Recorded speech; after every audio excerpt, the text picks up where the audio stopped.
Matapos po ilang buwan ang pangalampag ng mga kritiko ni Vice President Sara Duterte sa Kongreso dahil sa napipintong pagtatapos ng sesyon upang magbigay daan sa panahon ng kampanya para sa midterm elections ngayong taon, isinagawa ngayong Miyerkules. Kasabay ng huling araw ng Kongreso ang pagdinig sa mga nakabinbing impeachment complaints laban sa ikalawang Pangulo.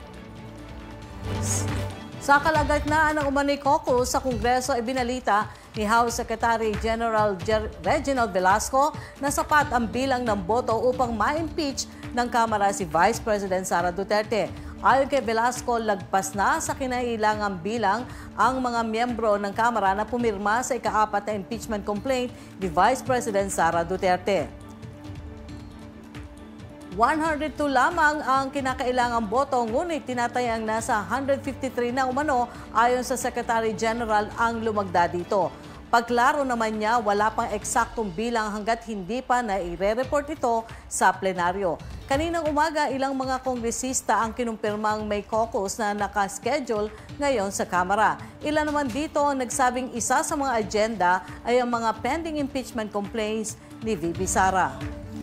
Parang naghahanda yata ang majority sa 50% mamaya about impeachment. So I have to verify pa nga kung ano yung impeachment complaint na yun.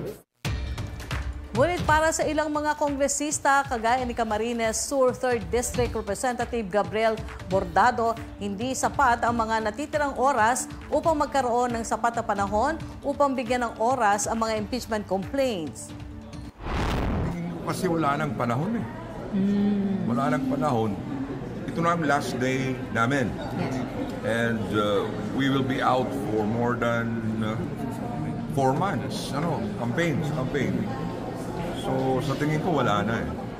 Wala nang panahon para mag-focus pa dyan sa Taliwas naman ito sa opinyon ni dating Bayan Muna Representative Nery Colmenares na naniniwalang may kapangyarihan ang Senado na pagaliwin ito hanggang katapusan ng Hunyo ngayong taon sakaling maitransmit ng Kamara ang mga complaints sa Senado. Mag-a-adjourn na kasi ang sesyon ng Kamara ngayong February 7 at magpapatuloy sa June 2. Na i-hear ng Senado after election yung impeachment complaint, may poder ang Senado sa ilalim ng konstitusyon hanggang June 30 of 2025. Kaya nilang tapusin yun kahit isang ground lang ang itry nila at ma-convict in one ground. You only need one ground to convict.